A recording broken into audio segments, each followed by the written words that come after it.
রাধে রাধে বন্ধুরা, সবাইকে শুভ সকাল। তো দেখো, ঘুম থেকে উঠেই স্নান টান করে নিচ্ছি। তোমরা তো জানোই রোজ আমি ঘুম থেকে উঠেই একবারে স্নান টান সব করে নিই। আর তো দেখো, এখানে স্নান টান করে আমি চলে এসেছি এখানে আর কি সিঁদুর পরার জন্য। আর আমি না সবসময় মাথা ভর্তি করে সিঁদুর পরতেই ভালোবাসি, মাঝে শীতে করে। যদিও আমার কপালটা অনেকটা উঁচু লাগে, আর কপালটা এরকম আবার অনেকটা উঁচু, তাও কিন্তু আমি মাঝে শীতে করেই সিঁদুর পরতে আর কি ভালোবাসি। আমার বেশ ভালো লাগে। অনেকে সাইডে পরে, তা যার যেমন পছন্দ, কিন্তু আমি বরাবরই মাঝে শীতে করে সিঁদুর পরতে খুব ভালোবাসি। আর আমার ওখানে বাপের বাড়ির মা, এখানের মা সবাই বলে যে মাঝে শীতে করেই পরবি, ভালো লাগে। বরবাবু বলে মাঝে মাঝে সাইডে করে পরবে, কিন্তু আমার এত পছন্দ হয় না। মাঝে মাঝে হয়তো পরি, খুব কম, কিন্তু মাঝেই সিঁদুর পরাটা ভালো। আমি শুনেছি সবাই বলে যে মেয়েদের বিয়ে হলে মাঝে শীতে করেই সিঁদুর পরতে হয়। তো যাই হোক, যার যা পছন্দ সে সেই রকম করেই পরে। তো দেখো আমাকে এখন সিঁদুর পরে কেমন লাগছে। তারপরে চলো, আমি এখন চলে গেলাম আর কি রান্নাঘরে। তো এখানে এসে আমি প্রথমে মা অন্নপূর্ণাকে প্রণাম করে নিলাম। আমি রোজগারই যখনই আর কি যখনই সকালে আসি, এসেই কিন্তু প্রথমে যখন চুলাটা আর কি ধরানোর আগে গ্যাসটা, আমি কিন্তু মা অন্নপূর্ণাকে প্রণাম করে নিই। আমার মাও দেখেছি করে, আমাকে মা বলেছে যে যখনই রান্নাঘরে ঢুকবি, মা মাসিমণি ওরা সব এখানে মাসিমণি বলেছে যখনই আর কি রান্নাঘরে ঢুকবে সকালে, তখনই কিন্তু মা অন্নপূর্ণাকে প্রণাম করে নেবে। কারণ মা অন্নপূর্ণারই তো রান্নাঘর, বলে না যে মা অন্নপূর্ণার রান্নাঘর। তো তারপরে দেখো, আমি এই পাশে একটা চা বসিয়ে দিচ্ছি, আর এই পাশে আমি বসিয়েছি দুধটা ফুটিয়ে রেখে দেবো, নাহলে আর কি কেটে যাবে। এখন তো গরম আছে। আর এ পাশে বসে দিচ্ছি চা, কারণ চাটা হলে মাকে দিতে পারবো, কারণ মা এখনও সকালে চা খায়নি। তো তারপরে দেখো, আমি এখানে জলখাবারের জন্য আটাটা মেখে নিচ্ছি। কারণ তোমরা তো জানোই যে আমাদের ওই জলখাবারের সকালে রুটি আর সবজি হয়। আজ কিন্তু সবজি আর করব না, যাই হোক ভাজা সবজি কিছু একটা বানাই, কিন্তু ওটা আজ আর করবো না। কারণ কালকে রাত্রে ঘুগনি করেছিলাম, ওটাই অনেকটা থেকে গেছে, ওটাই গরম করে দেবো। রুটির সাথে ঘুগনিটাই ভালো লাগবে, আর দুপুরে তো আর ঘুগনিটা খাওয়া যাবে না। তাই ভাবছি যে রুটির সাথে আর কি ঘুগনিটা সব শেষ করে দেবো, ফেলে কি দেবো, অনেকটা ঘুগনি আছে। তো যাই হোক, তারপরে আমি এখন রুটিটা করে নিচ্ছি। আর তোমরা তো জানো যে সকালে আমার টিউশন থাকে। এখন কয়েকদিন আমি পুজো করছি না, মা পুজো করবে। আর ওই জন্য আমি জলখাবারটা করেই আর কি টিউশন পড়াতে বসবো।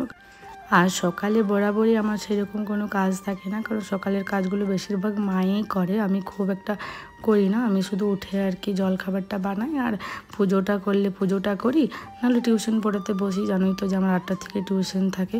তো দেখো, এখানে চলে এসছে, আরও 2-1জন বাকি আছে।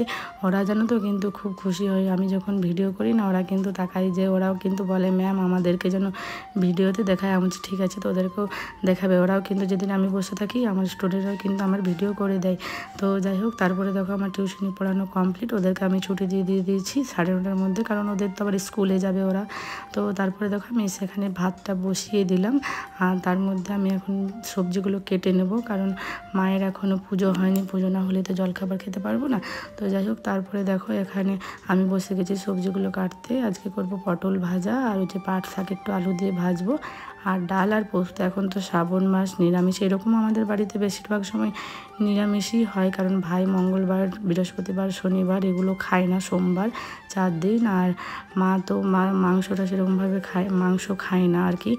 আর আমার বড়বাবু, আমি দুজনেই মাছ মাংস কেউ খাই না, তাহলে বেশিরভাগটা নিরামিষই হয়। আর তো দেখো, এখন এই যে পটলগুলো কাটছি। পটলগুলো দেখো, মা কালকে পটলগুলো নিয়েছে, কিন্তু আজকের মধ্যেই সব যেন পেকে গেছে, ভিতরে বীজগুলো পুরো হলুদ হয়ে গেছে। পটল না, পাকা পটল সেরকম রান্নার ক্ষেত্রে ভালো লাগে না, একটু হালকা হলুদ হয়ে গেছে। ওই জন্য মা বললো যে পটলগুলো ভেজে দিবি, পটলগুলো সবজি করার দরকার নেই। আর আমার ভাই কিন্তু পটল ভাজা বলো, সবজি বলো আর কি দেওর, খুব খেতে পছন্দ করে। বড়বাবুর এতটা ঠিক পছন্দ না, কিন্তু ভাই খুব পছন্দ করে পটলের সবজি। আর বেশিরভাগ নিরামিষ হয়, নিরামিষের মধ্যে এখন তো পটলটাই বেশি পাওয়া যায়।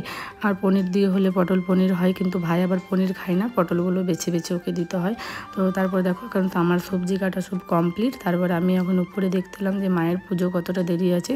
তো আগেই তো তোমাদেরকে বলেছি যে আমার মায়ের অনেক আস্তে আস্তে কাজ, আর মা কিন্তু বেশ পরিষ্কার করে। তারপর দেখো, মায়ের পুজো করতে কিন্তু অনেকটা টাইম লাগে।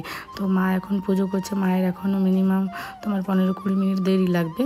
তো আমি ভাবলাম নিচে যাই, রান্নাটা ততক্ষণ যতটা হয় করে নিই। আর আমি দেখলাম মায়ের পুজো হতে দেরি আছে, ওই জন্য আমি নিচে এসে ভাবলাম যে রান্নাটা করে নিই।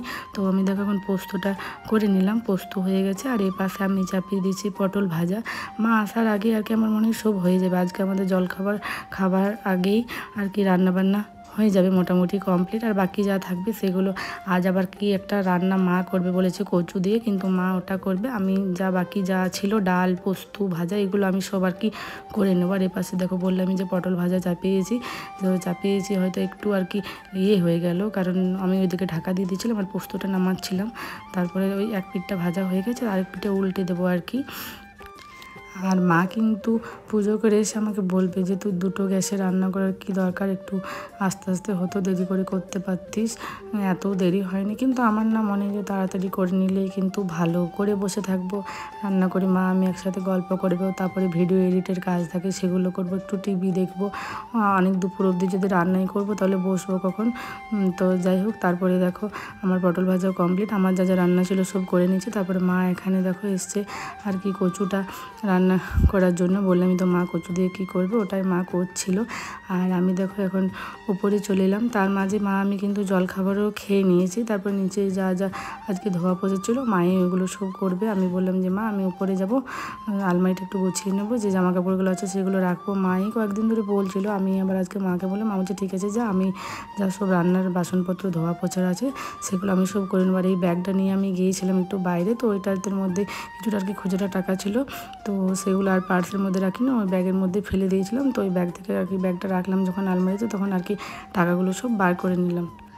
আর বরবাবুরও কয়েকটা জামা গেঞ্জি সব মা আর কি কেচেছিল। তো তোমরা তো জানোই আমি জামা কাপড় সেভাবে কাচতে পারি না, মাই কাচে। আর তো যাই হোক, মা এখন যতদিন পারছে কাচুক, না হলে কাউকে একজনকে রাখতে হবে, বা আমি চেষ্টা করবো কাচতে। আমি সেরকমভাবে পারি না জামা কাপড় কাচতে, কিন্তু আমি জানি যে মায়েরও বয়স হচ্ছে, কাচতে দেওয়া উচিত নয়, কিন্তু ভাই বলে একটা কাজের লোক রাখতে, কিন্তু আমরা সেভাবে রাখি না, দুজন মিলে করি বলে মা বলেছে যে এখন রাখতে হয় না, যখন বাচ্চা টাচ্চা হবে তখন রাখবি, কারণ তখন তো আমি দুদিকে সামাল দিতে পারবো না, রান্না বান্না কাচাকুচি, তখন একটা রাখবে। আমি যে মাকে বলছি ঠিক আছে। আর দেখো এখানে আমি গিয়েছিলাম বাপের বাড়ি, তো জানো ওখান থেকে আসার সময় আর কি বরবাবু একটা আর কি ট্যাক্স স্যুট আর গেঞ্জি কী সব কিনেছিল, তো ওর বাইরে এখনও পুরোনোগুলো আছে বলে আমি কি করলাম যে নতুনগুলো সব আলমারির মধ্যে রেখে দিলাম, যখন আর কি দরকার হবে তখন বার করে পড়বে, বাইরে আর কি পড়ে থাকবে, নিচেতে পড়েছিল মায়ের রুমে, যে না রেখে দিছো, মা বললো যে না রেখে দে, বাইরে থাকলেই তো ধুলা বসবে। তো ওই জন্য আমি এখন দেখো প্যাকেটগুলো রাখলে বেশি জায়গা নেই বলে প্যাকেটগুলো থেকে বার করে আমি এখানটায় রেখে দিলাম আর কি। ওই পাশটাতে আমার আলমারিটা 3 পাল্লার, ওই ডান পাশটাতে বরবাবুর সব জিনিসপত্র থাকে, ওখানে আমারও চুড়িদার আছে, আর এই পাশে সব শাড়ি ব্লেজার ওইগুলো আছে। তো এরই মধ্যে প্রায় অনেকটাই ভরে গেছে আলমারিটা। মা বলে যে এখনই তোর আলমারিটা ভরে গেল, এত শাড়ি কাপড় হয়ে গেল, রাখবি কোথায়? আমি বলছি ঠিক আছে চলো তখন আরেকটা আলমারি কিনবো। এই আলমারিটা আমাকে বিয়ের সময় বাবার বাড়ি থেকে দিয়েছিল, আর এই আলমারিটা অনেকটা বড় বলে আমার রুমে রাখা যায় না, কারণ আমার রুমটা একটু ছোটো, ওই জন্য এটা অন্য রুমে আছে, একটা খাট আছে, ওখানে এই আলমারিটা রেখেছি। তো যাই হোক, তারপর আমি আলমারিটা গুছিয়ে নিচে এলাম, তার মধ্যে বরবাবুও চলে এসছে। তারপরে আমরা 3 জনে মিলেই খেতে বসেছিলাম। তা আমার খাওয়া কমপ্লিট, আর ভাই এখনও খায়নি, পরে খাবে বললো। আর দেখো এদিকে বৃষ্টি আসবে, আমি তো বলেছি আমার বরের খেতে অনেকটা টাইম লাগে, তো আমি দেখলাম বৃষ্টি যখন আসবো তখন আমি কী করি গাড়িটা একটু ঢাকা দিয়ে দিই, কারণ বেকার শুধু জলে ভিজবে, সিটটা নষ্ট হবে, এত দামি গাড়ি। আর আমার বরবাবুর জানো গাড়িটা কিন্তু অনেক শখের, আমার বিয়ের আগেই কিনেছে, কারণ আমি বুলেট গাড়ি খুব পছন্দ করি বলে আমার পছন্দের জন্যই বরবাবু কিন্তু গাড়িটা আমার বিয়ের আগেই কিনেছে, বিয়ের এত খরচা তার মধ্যেও কিন্তু গাড়িটা কিনেছে আমার জন্যে। তারপরে দেখো এই জন্য আর ওরও শখ ছিল। তারপর আমি দেখো সাইকেলটা এখানে ঢুকিয়ে দিলাম, কারণ ও যখন বিকেলে দোকানে যাবে সাইকেলটা ভেজে যাবে সিটটা, তো ওই জন্য ঢুকিয়ে দিলাম। আর এই করতে করতে কিন্তু দেখো মেঘটা পুরো চলে এসছে, বৃষ্টি নামবো। এই পাশে দেখো একটা পাঁচিলের মধ্যে বিড়াল ছিল, তো ওটাকে আমি গাছে যাওয়া মাত্রই ও কিন্তু চলে গেল, আমি ওকে ডাকছিলাম আই করে, আই খেতে দেবো বলে, ও কিন্তু ভয়ে পালিল। ওদের তো ভয়ে থাকে, ওরা আমরা জানি কিছু করবো না, কিন্তু ওরা ভাবে যে হয়তো যদি কিছু করে মারে, তো ওই জন্য চলে গেলো। তারপরে আমি চলে এলাম ঘরে, তারপরে ঘরে আসার পর কিছুক্ষণ রেস্ট নিয়ে নিয়েছিলাম। তারপরে তো জানো রোজই আমি বিকেলে হাঁটতে যাই, আর হাঁটতে এসেই দেখো আমি চলে এসেছি পার্লারে। তো কয়েকদিন ধরে ভাবছি যে পার্লারে আসবো, আর এসেও ছিলাম 2 দিন, কিন্তু বন্ধ ছিল পার্লারটা, দিদি হয়তো কোথাও গিয়েছিল। তো তারপরে দেখো আমরা চলে এলাম বাড়ি পার্লার থেকে। তো বাড়ি আমরা তো রোজই হাঁটতে যাই, হাঁটতে গিয়ে আর কি ঘেমে গেছি আর কি দেখো। তো যাই হোক, আজ এখানটায় ভিডিওটা শেষ করছি। আশা করি আমার ভিডিও তোমাদের খুব ভালো লেগেছে, পাশে থেকো, সাপোর্ট করো। তো চলো সবাই সুস্থ থেকো, ভালো থেকো। আজ এই পর্যন্তই, দেখা হবে নেক্সট ভিডিওতে। টাটা।